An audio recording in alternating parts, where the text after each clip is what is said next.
Bom dia, galera! Bem-vindos ao Pod Arte, o seu podcast de arte preferido. Tá, tá, tá, tá.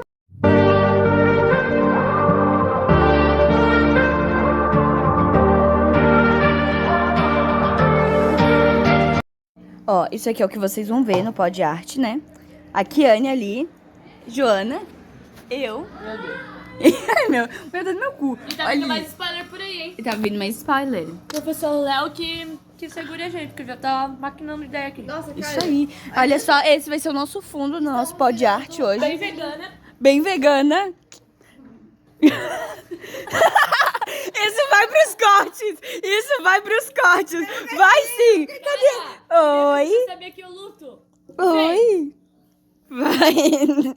Kiane versus Jerry. Ju, cadê você? Eu vim aqui só pra te ver. Ô, Ana, você viu sua blusa aí? Cagada de chocolate. Essa parecinha. Nossa, onde isso aqui? Pronto, ó. Onde é isso? Não sei. Eu tô Vai meio... dar um... Vai lá. Hoje, no nosso Pod Arte, nós vamos falar sobre a violência nas escolas e a normalização dela e como ela afeta tanto a vítima quanto o agressor. E dentro desse tema, formada em arte terapia, vamos chamar a nossa convidada, a professora Juliana! Eita, como habla demais essa mulher. Oi, oi. Oi! Ela tá nervosa. Conta pra gente hoje como você tá se sentindo. Assustada. O que aconteceu? Ó, um chocolatezinho. Quente pra senhora. Pra senhora, ela não gosta de ser chamada de senhora. Ela é jovem. Ai, é. É forma de respeito. Isso tudo aqui vai ser corte. Que nojo de nojo. É bom. É bom. Que nojo. Cadê esse cara nojo não reclama? Oi. Esse podcast não vai sair hoje.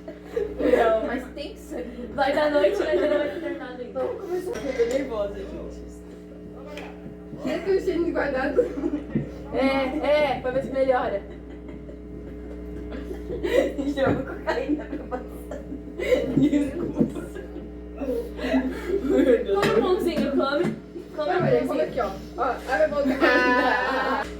E dentre os tipos de violência estão a moral, a física, a verbal e a psicológica. E a gente vai estar falando um pouquinho sobre hoje, juntamente com a experiência da Prof. Gil.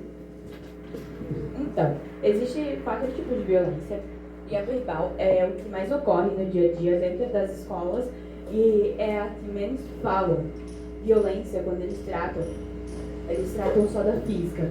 E a violência verbal existe muito, principalmente muito por parte de alunos, mas muitos professores praticam também. E é disfarçado como uma brincadeira ou foi só um comentário grosseiro, de forma que eles não levam a fundo. Muitos alunos são agredidos verbalmente dentro da nossa escola ou dentro de outras, verbalmente diariamente, não é feito nada. Porque os alunos encaram como se fosse só uma brincadeira e os professores também acham que isso é normal, sendo que normalmente isso afeta muito o psicológico dos alunos. Porque, querendo ou não, machuca, leva tudo pro coração. Imagina você te entregarem uma prova de matemática e te perguntarem: você é burro ou você faz? Oi!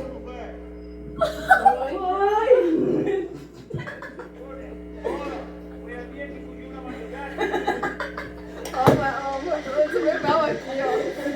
O que você acha disso, Prof? Então, sobre esse tema, o que eu tenho para dizer é que, infelizmente, o linguajar dos jovens está dessa forma, né? Chamar o colega pelo nome é como se fosse o apelido, na verdade. Eles, hoje, os jovens, vocês, principalmente, acontece mais com os rapazes, com os meninos, são apelidos o tempo todo e dependendo, se ele é muito amigo, é só um apelido. E se ele não é tão amigo, a mesma palavra passa a ser ofensa. Então, às vezes fica até difícil defender ou encontrar a violência ou não. Porque se é meu amigo e me chamou, por exemplo, ô seu feio, mas é meu amigo, tá tudo certo. Mas se não é meu amigo, é violência. Então, o que fica dificultoso para a gente definir o que é. E acaba passando batido, realmente. E com os professores, tem algum... Uma vez uma colega minha brincou que é uma matéria que eles têm na faculdade, que é exclusão. Porque é raro o professor que a gente tem e não é. Existem, claro, não é todo mundo, existem exceções, mas a maioria dos professores preferem ser agressivos ou mal educados, sem dar a chance da gente se expressar, do que realmente procurarem entenderem a gente. E, por exemplo, aquele caso que eu citei foi o caso que aconteceu comigo. Uma professora de matemática minha, no 7º ano, fez essa pergunta, porque eu tirei 13 numa matéria que pra mim é difícil, eu nunca tive facilidade em matemática. Mas sempre é tratado assim como se fosse uma besteira, um comentário ruim. Só que pesquisando para saber mais, isso foi claramente um caso de violência verbal dentro de uma escola e vindo de um professor, que é a pessoa que não deveria fazer isso, é a pessoa que deveria desincentivar isso. É normal isso ou será que são só uns casos isolados? Eu costumo dizer que a minha profissão não tem sido fácil, mas quando a gente realmente faz o que gosta, né, dificilmente isso acontece. Dizer que não acontece também seria uma inverdade, uma vez que somos humanos.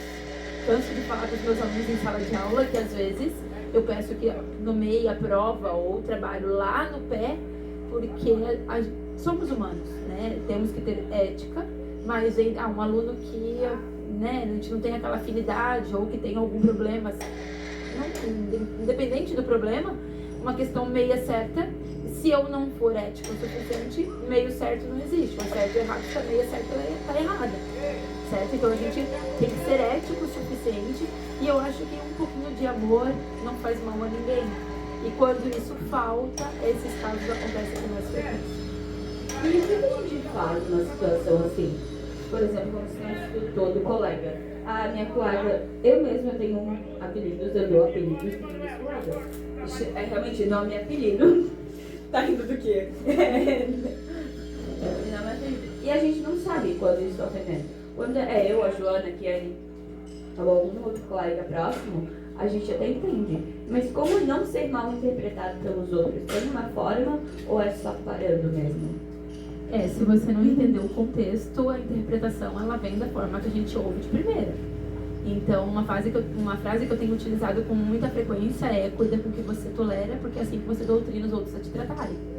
Então, as pessoas veem o seu apelido para com as colegas, mas não sabem qual é o grau de afinidade, o grau de afetividade entre vocês. E pode vir a chamar, por exemplo, a Maria Eduarda, vamos lá, um apelido entre vocês. Agora sumiu todos, cara. Porque aí a gente tem um monte. Tá, vamos lá. Eu chamo aquele de palito de fósforo de vez em quando. Verdade. Nossa, eu já sofri muito com essa apelido. Então vamos lá. Palito de fósforo, mas veio da Maria. Então você vai saber que é uma forma carinhosa, às vezes nem tanto, mas o dia que você não reconhecer como não carinhoso, a tua liberdade com ela vai fazer repreender ela. Mas quem ouviu, e pode ter sido é um terceiro, quando te chamar desse mesmo jeito, porque viu a tua aceitação, talvez tu não aceite da mesma forma, mas ele só repetiu o que ele ouviu. E aí, fora do contexto, se torna a tal da violência. Pela má interpretação. Exato. Uma coisa, o bullying. Ele foi denominado bullying por ser a violência dentro da escola. E por que quando vão falar de violência dentro das escolas, o bullying é tratado só como aquela brincadeira que foi mais além? Nunca é tratado como se fosse algo sério, como se as pessoas realmente podem. Porque o bullying leva a agressão. O bullying leva a casos extremos de um colega se matar ou de fazer massacres em escolas. Por que isso é tratado como bullying e não como realmente uma violência? Então, é complicado para minha geração falar de bullying, uma vez que apelidos na minha época, na época dos meus pais, eram normais, né? Então, é complicado para minha geração entender o bullying como algo tão agressivo. Talvez por isso a geração de vocês estranhem tanto esse nosso jeito de é só uma brincadeira. É porque pra nós era só uma brincadeira. Nunca foi algo tão forte como é hoje. É certo que muita coisa mudou, né? Mas na minha geração eu tive muitos apelidos, sim, que me ofendiam, sim, mas era diferente a forma com que a gente tratava com eles, né? Tanto que eu passei por uma situação ano passado por conta do meu cabelo e eu não reconheci. Eu não reconheci como uma violência. Meus alunos se sentiram atacados no meu lugar. Precisei agir por conta desse ataque que eles sentiram no meu lugar. Porque pra mim, infelizmente, era algo normal e corriqueiro. Então o bullying, na verdade, na escola, quem está lidando com ele, quem sofre com ele são os alunos, mas quem se depara com ele são os professores. E para nós, falo por mim, né? Pela minha geração, é muito difícil reconhecer o bullying como algo além de um apelido ou de uma brincadeira. Então tem que ser algo muito sério e por isso a gente tem que ter um olhar mais profundo e carinhoso com vocês. Alguém aqui da mesa já sofreu bullying, agressão verbal, física ou moral de alguma forma? Nossa, Por que eu acho que você deu alguma coisa a falar, Ana? é que a Ana fala tanto, né, que a gente tem que pedir pra ela falar, cara. Ou melhor, parar de falar. Eu acho que sim. Fala! Mas é com carinho, é com amor, é dentro do afeto, né, filha? Ah, desculpa. Ih, eu quero saber. Eu tenho alguns bullies em casa. Na verdade, são alguns apelidos. Eu escutei assim, faz um tempo 10 minutos. que eu ia ser pintora de rodapés. Porque eu não alcançava o teto, então não tinha como ser pintora de... como chama? De forro. Eu sou chamada de pigmeu. Pigmeu polimeu. Aninha, não. Tem também, uma vez aconteceu de a gente comentar sobre as festas de cavalo que as pessoas fazem, sabe? Tipo, com festa de aniversário com tema de cavalo, de fazenda. E eu escutar que eu ia, no máximo, ia ser uma festa de My Little Pony, que era do meu tamanho. Olha, Joana. Joana, vai lá, Joana. Ah, Joana, esse é o momento de brilhar. Tará, tá, tá, tá. A agressão, né? Então, a agressão física, ela é uma das características também bem presentes, querendo ou não, quando é um bullying, querendo ou não, mais elevado. E teve um vídeo que eu vi faz uns tempos de uma professora batendo em alunos pequenos, dizendo que estava errado o que estavam fazendo. E isso é algo que com certeza vai levar para a vida das crianças e as crianças vão ter confiança tanto no adulto quanto nos professores. E isso é comum? Já viu isso acontecendo no seu ambiente de trabalho alguma vez? Hoje em dia não mais. E não vou dizer que seja comum ouvir, mas não me deixa espantada quando ouço que naquela época era mais fácil dar aula. Sabe? Então a gente sabe, vocês devem, né, não sei qual é o contato de vocês com familiares, avós, talvez bisavós, talvez até pais, e que a palmatória é algo normal dentro de sala de aula. As reguadas, o milho atrás da porta, era algo considerado normal.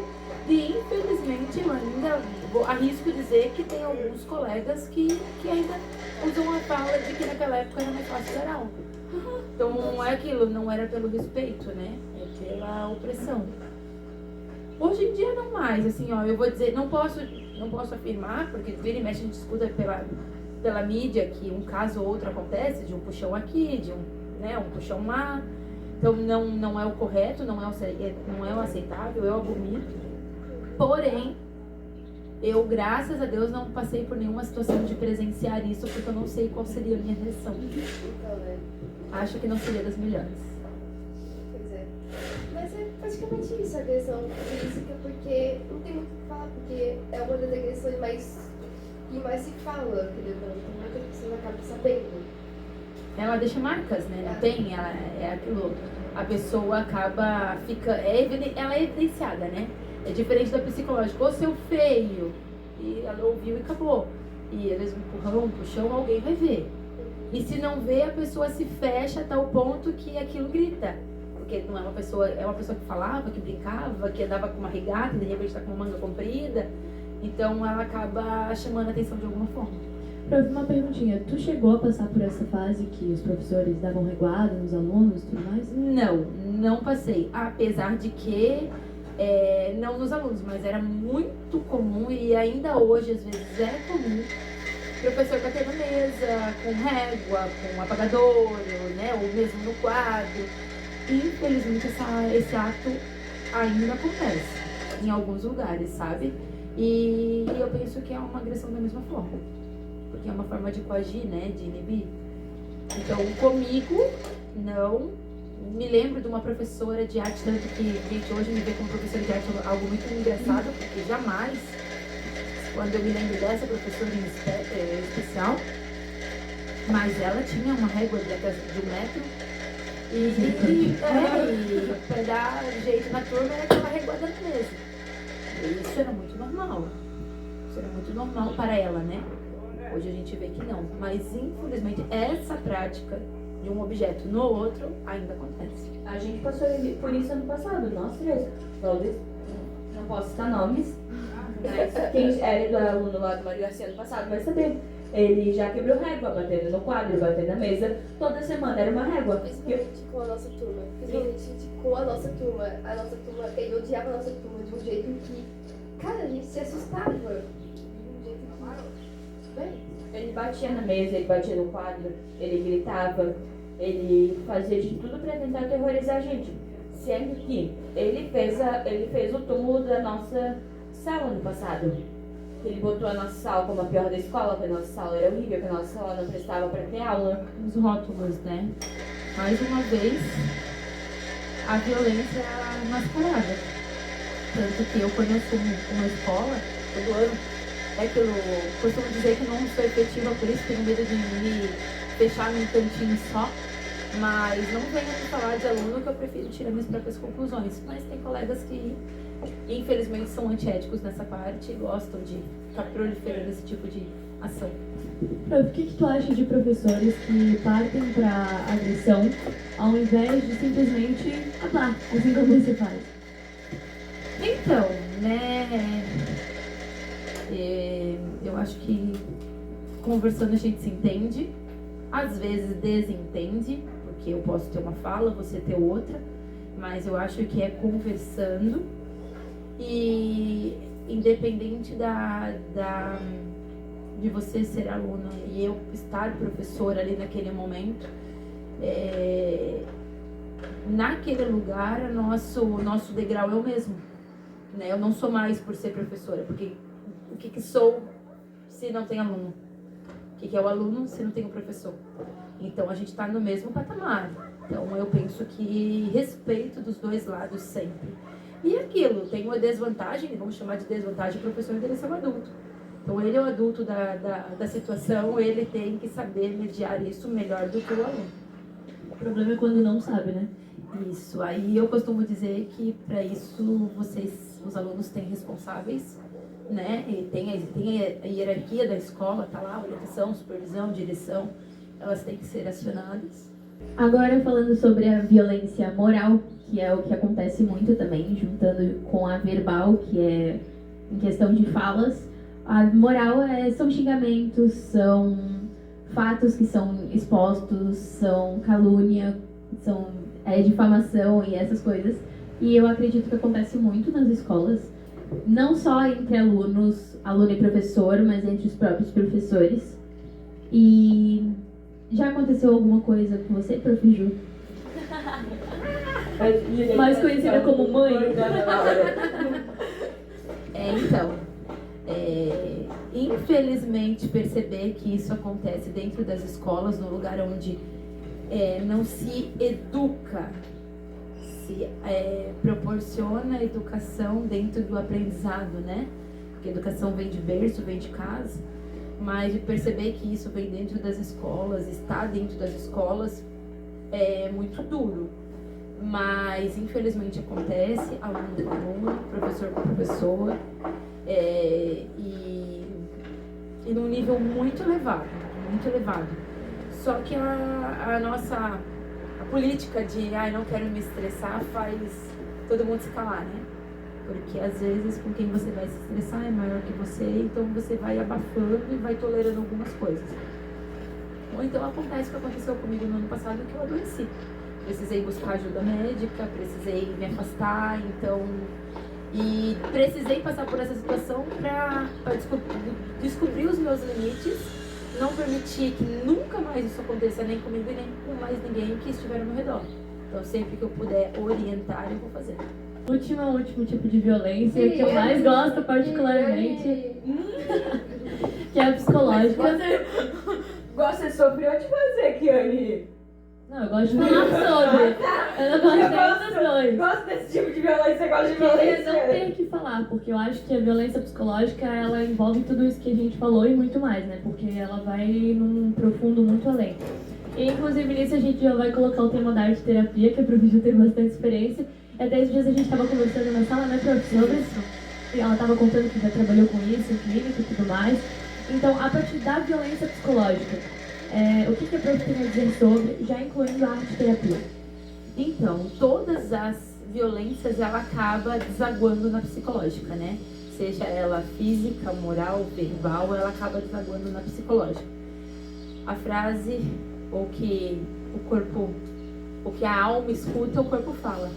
Então, quando você sofre, você apanha demais, ou quando você é xingado demais, ou quando você é empurrado demais, e você não fala, você não verbaliza, ou a pedido de socorro, ou mesmo por medo, uma hora o teu psicológico grita, né? E é na surdina, sabe? É no silencioso. Quando tu vê, tu já tá lá no fundo do poço e tu precisa de ajuda. Só que nem pra pedir você consegue. Então é muito difícil mesmo. Até você perceber que você precisa de ajuda, quando você percebe, você já não tem mais como pedir ajuda, como solicitar. É muito difícil.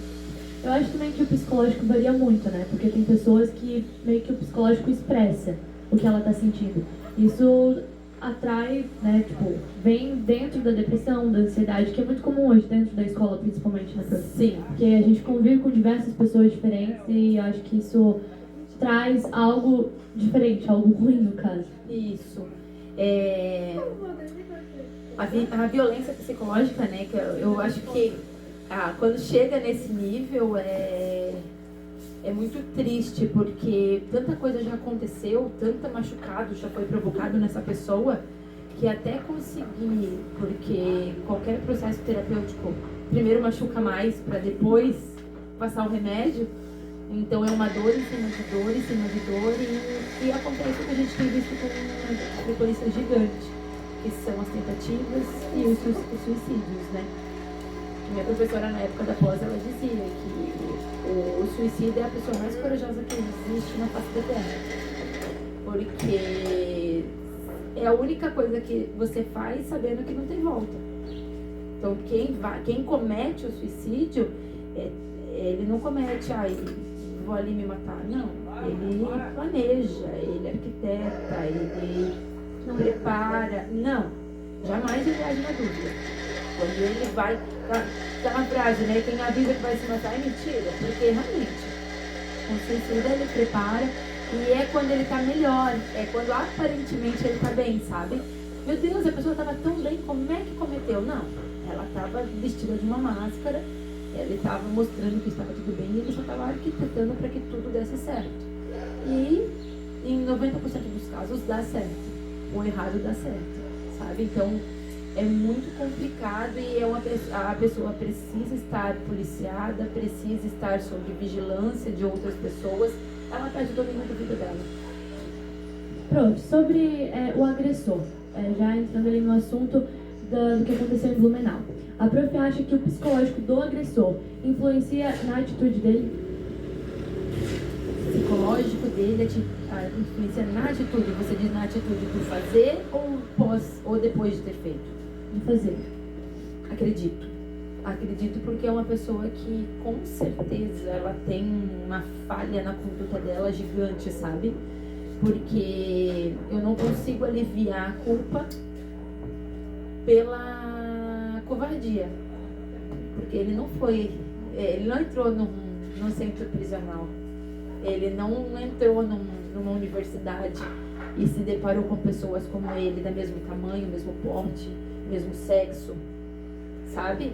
Ele foi com crianças, então é uma falha de conduta gigante, né? Então esse psicológico ele já tinha alguma falha, mas que não, eu como pessoa, e não me julgo profissional por não trabalhar na área, mas eu não consigo aliviar a culpa dele por isso, sabe? Ele estava com depressão, ou ele... Não consigo, sabe? Talvez eu precise ler mais, estudar mais sobre isso para conseguir absolver ele com essa justificativa psicológica. Porque o que o advogado dele vai justificar é que ele estava com alguma perturbação, ou que ele estava sofrendo esquizofrenia, ou que as vozes do além falavam para ele que faça isso, mas não consigo absolver ele por conta disso. Mas que com certeza ele tinha alguma falha ali, como não tenho dúvidas. Sim, no caso, a ação dele não teria o que justificar, né? Mas o que levou ele a fazer isso talvez seria justificado. E mais Ou uma não. pergunta, só me entender ali. Pera, tu cortou a prova. Então, eu não sei se eu consigo encontrar essa justificativa, sabe? Talvez se ele tivesse, sei lá, porque, vamos lá, foram com crianças. Meu pai me bateu. Tudo bem ele entrar no asilo e fazer porque ele tinha referência de alguém mais velho que ele. Meu irmão me batia, ele entrou numa faculdade onde, sabe, mas crianças, o que uma criança faz de mal para um adulto? Então eu não consigo encontrar essa referência para justificar esse feito. Com crianças de 5 anos. Exato, porque... Que foi o que aconteceu. O que crianças de 5 anos, o que aqueles, né, aquela pessoinha fez, ou qual é a referência daquele ser, daquele tamanho, ter feito algo tão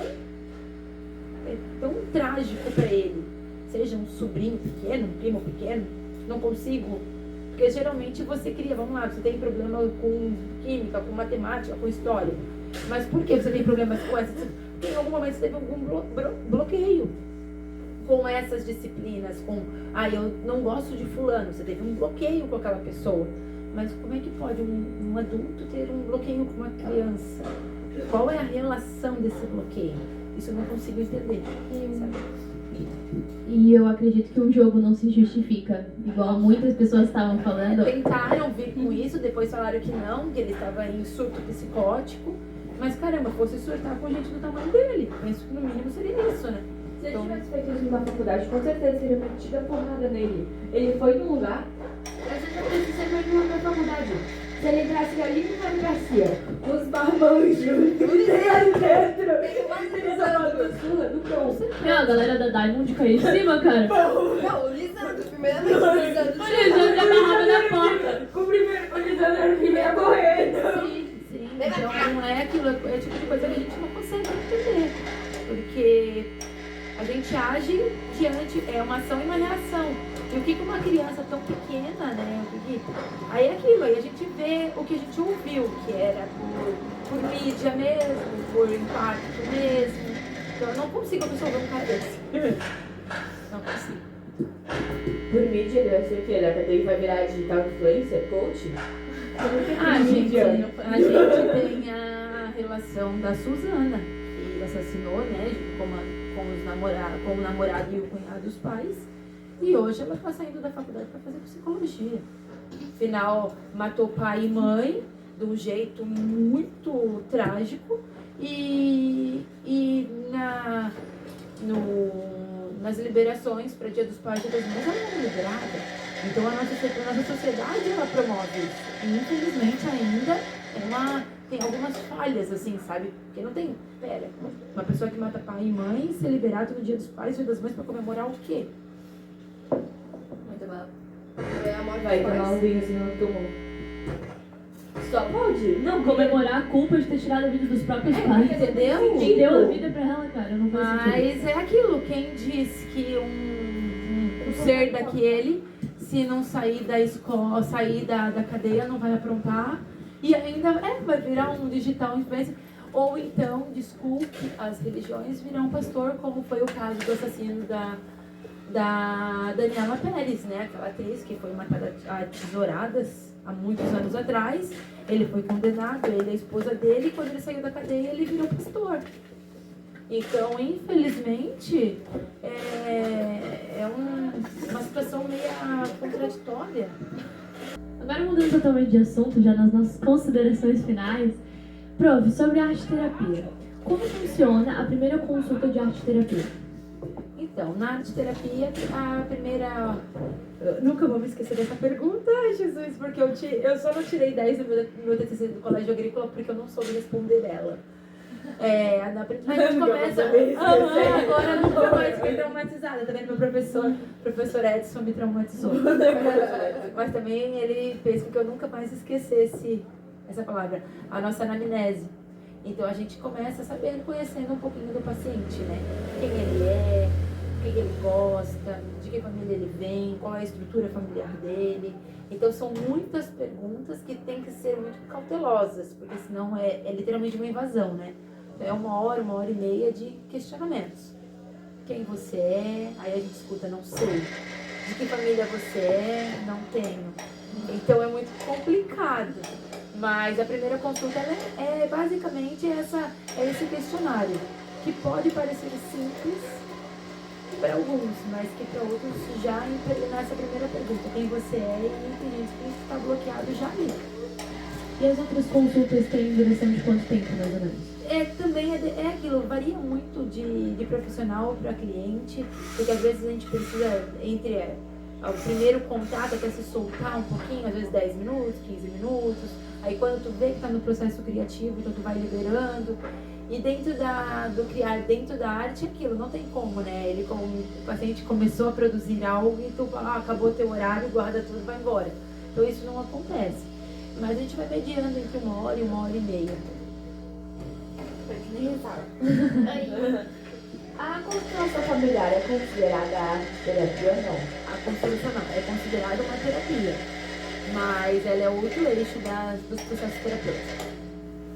Todo mundo sabe o que é constelação familiar? A gente sabe que tu explicou aquele dia, mas explica pra turma que não sabe. No meu caso, quando eu fiz, foi botado vários bonequinhos em cima da mesa e uma bacia com água. Aí, ó, essa aqui é a bacia com água. Daí foi colocado assim, ó. Você escolhe um que te represente, aí você coloca lá dentro. Aí, sua mãe, seu pai, um objeto de conforto, algo que te lembre sua infância, algo que te lembre seu presente, algo que você quer que fale com o seu futuro. Aí aquilo vai rondando. E conforme você vai falando, vai se mexendo. E vai chegando, quando você tá falando do seu passado, da sua infância, vamos supor, parece que o seu bonequinho meio que entende que ele tem que ir pra lá, e ele vai lá pra perto. Aí você fala aos seus pais, ele vai pra aquilo que representa. E assim vai rodando. E é muito legal de ver, porque depois querendo ou não, aquilo fica martelando na tua cabeça, martelando, e tu entende que a sua família é base de tudo. Que os programas que você tem no presente, no passado, no futuro, vão vir dali. A sua primeira infância e o contato que você tem com tudo vai vir da sua família. Se você é uma pessoa aberta, solta, veio da sua família. Se você é uma pessoa que precisa da pessoa de conforto para conseguir falar, vem da sua família. E é sempre assim. Porque se não tiver uma pessoa que você gosta por perto, você não tem boca pra nada. É verdade.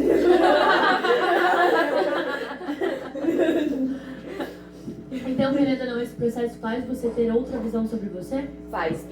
Da gente e da Vai família. começar. Da gente e da família. Pra mim, família sempre foi algo primordial, é sempre algo que sempre está ali. Mas depois que eu fiz a constelação familiar, eu entendi que não é algo que só tem que estar ali, é algo que tem que estar presente comigo sempre. Fez eu perceber melhor quem eu sou. fez eu entender que o meu passado, o meu presente e o meu futuro estão ligados. Sendo que eu achava que quando passou, passou. Dane-se, não tem mais importância. Sendo que não, que é o que vai definir meu presente e meu futuro. Eu perdi a vergonha de falar, eu perdi o medo de ser quem eu sou. Eu aprendi que eu sempre deixei as pessoas meio que passarem por cima de mim durante um bom tempo. Eu aprendi a me impor, eu aprendi a botar quem eu sou. E em alguns momentos eu sou grossa, eu sou mal educada, mas foi porque eu também aprendi que se eu não me impor, as pessoas passam por cima de mim com uma facilidade muito grande. Igual o vídeo tava falando, né? A gente vai a um ponto que chega que a gente não suporta mais e a gente corta, né? Então as pessoas vão te julgar por aquilo que elas interpretam das outras pessoas. Se elas verem que você tolera certos apelidos, elas também vão fazer aquilo porque elas estão vendo que você tolera. Porque não tem a compreensão, né? Não tem esse afeto, não tem, só viu de fora, né? É aquilo, às vezes a gente vê uma relação, meu Deus, pensa num casal de namorados, e estão lá namorando, né?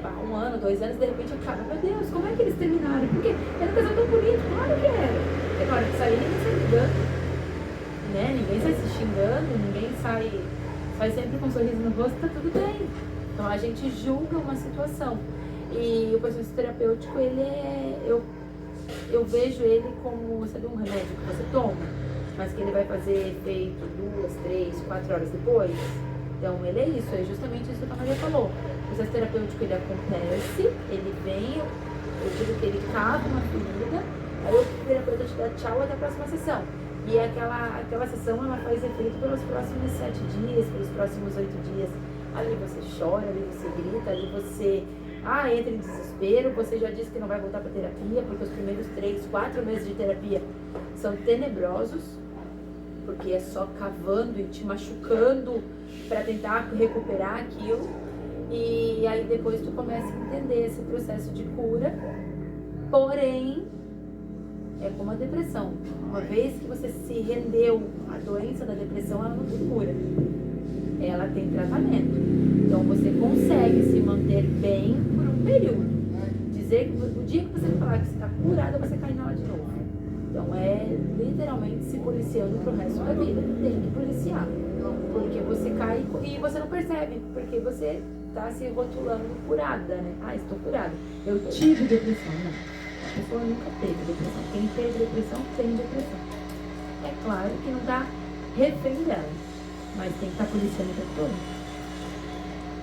Minha família vem em escala de depressão e eles falam, principalmente por parte de pai, a mãe que meu pai tem, os irmãos da minha avó têm, os pais da minha avó tinham, e é isso assim, vem uma carreira.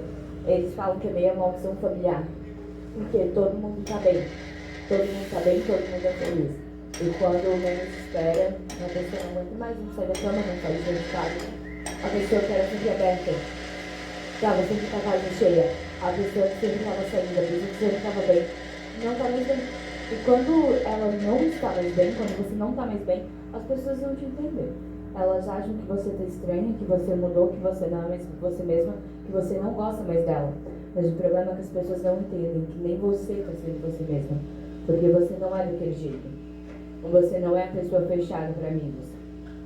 Você não é a pessoa que saiu 1, 2 vezes no mês. E, você não sai mais de casa.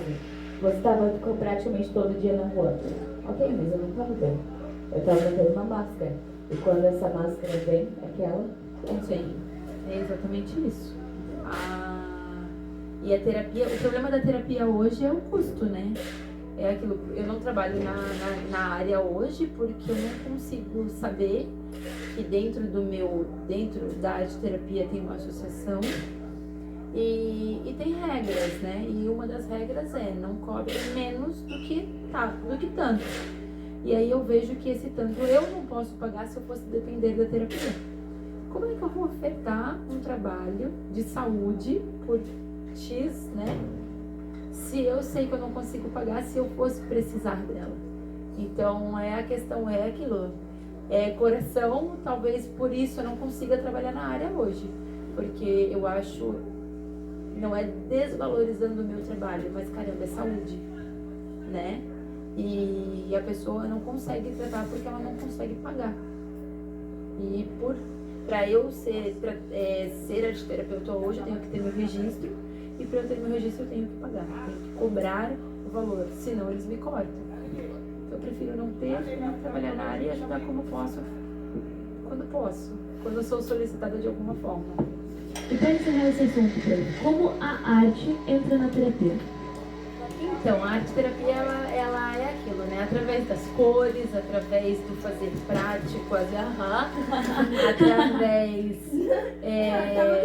a gente busca através das habilidades das pessoas, sabe? Porque geralmente o depressivo, ou até mesmo o ansioso, que é o mal do século, né? Tanto a depressão como a ansiedade.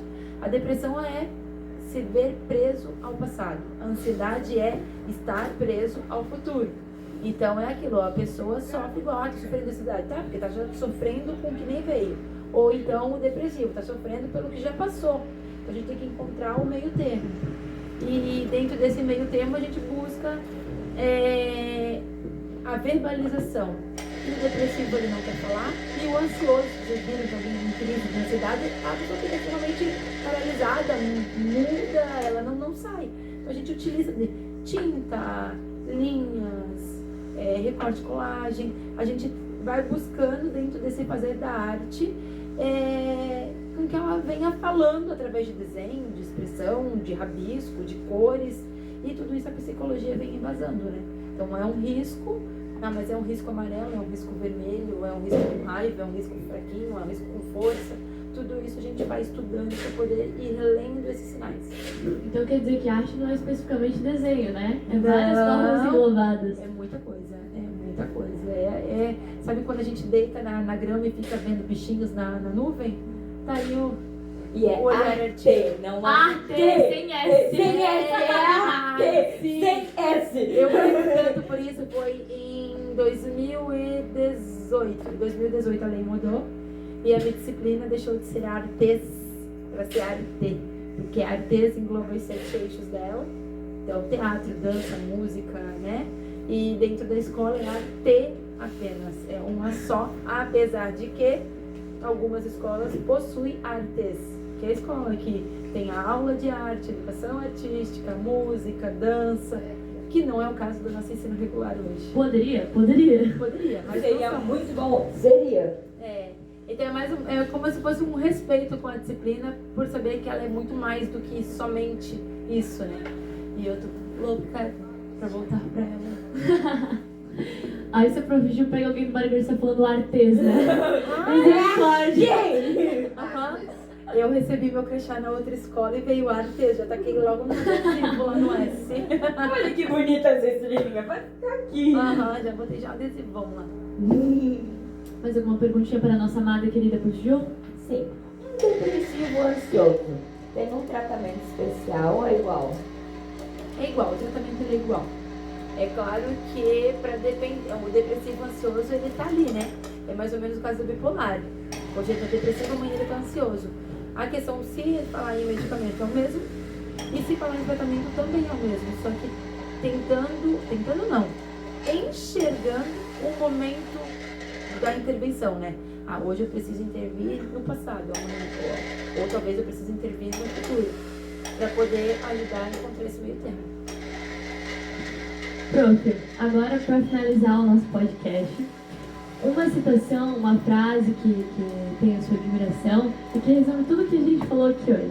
Pra gente terminar assim com chave de ouro. Ai, olha. Ai, gente. Porque, cara, por que eu pedi isso? Porque quando ela tá dando aula, assim, alguma coisa, e ela fala uma citação de alguém, eu acho, meu Deus do céu, essa mulher habla tanto, cara, que eu tenho vontade E quando de ela falar solta pra do ela. nada um trecho de uma música assim, aí a gente vai. Qual é o nome da música? Que música? Não é uma música. As minhas habilidades são com números, né? Incrivelmente falando, né? Quando eu faço uma prova pra professora, eu gabarito matemática. Nossa, uma professora de exatas que dá aula de humanas.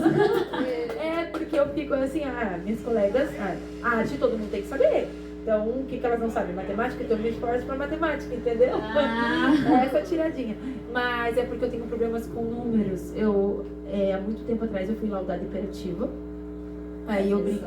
A pessoa é uma Olha hiperativa. só. Olha só, Uma hiperativa inclusive. sobre Nos identificamos. sob controle, mas não gravo nome de música, não gravo nome de filme, não peça pra mim nome de gente me gostando.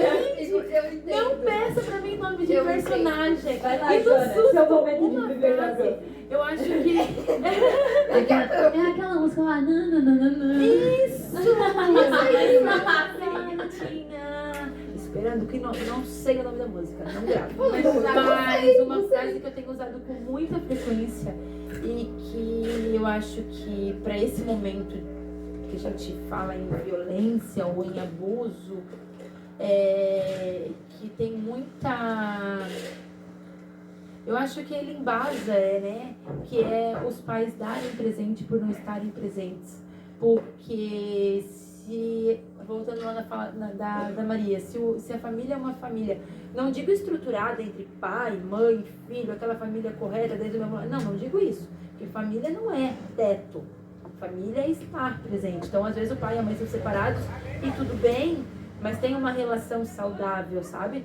Mas o que acontece... E se o pai deixa de dar esse presente para estar presente, alguns elos vão sendo fortalecidos e essas violências elas deixam de acontecer por conta de diálogos que passam a acontecer em casa. E aí, às vezes, é coisa que o pai vai dizer pro filho, releva porque não é nada. Ou então, pera que eu vou estar contigo e vamos resolver esse problema, sabe? Porque às vezes a questão de relevar é tão pequeno que, não estou dizendo para banalizar a violência, mas às vezes é muito pequeno e quando vai ser pontual que dá para tu ser maior e ignorar. Mas tem casos que não, que tu precisa de alguém maior para estar contigo e enfrentar isso. Então, se os pais de hoje, a geração dos pais de hoje, que eu digo que é os pais da minha geração, os pais da geração é o Tchan. Não, Os pais da geração é o Tchan. Gente, eu olho os meus amigos, são raros os que fizeram faculdade, são poucos os que têm filhos, são pouquíssimos os que têm uma família consolidada dentro de educação, carinho e respeito, sabe? São pouquíssimos. E eu falei, caramba, vocês são filhos da minha geração. E eu vejo hoje quantos colegas de vocês?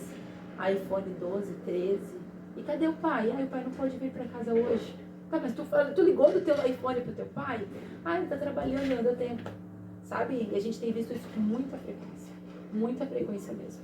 Então eu acho que é os pais darem presente por não estarem presentes. Eu acho que essa é a frase pra... Cara, amor demais, mano. Meu Deus, vamos bater uma palma que merece uma palma.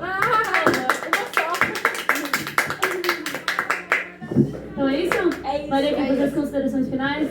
Enfim, chegamos ao fim de mais um Pode Arte. Mas vamos ter mais, pelo visto vamos ter muito mais. Então, Léo, por favor, dá mais oportunidade pra Dá mais, gente. a gente gosta disso. Por favor. Estamos virando as meninas do podcast. Em todo lugar. Literalmente, hoje eu ouvi aquela Laura, musiquinha. para de falar. Ana Laura, tá falando demais, cara. Cala a boca. A gente não pode nem falar, cara. Ai, gente, Isso. Cara, vocês perceberam que ficou muito equilibrado? A Kiana e a Maria falaram. Foi super A equilibrado. Prof já falou por todo mundo. Pois é. Chegamos ao fim de mais um podcast. Agradeço por terem assistido até aqui e fiquem ligados em mais edições. É isso, um beijo e tchau. Beijo. Tchau. Nossa, foi demais. Aqui em casa que a Ana Laura é chata, entendeu? Eu não sou professora nesse momento. Gente, esse takezinho. A Ana Laura é o quê? Ela não fala, ela é muda. E é assim mesmo, tá tudo bem. Eu sou a única certa da família. Assim.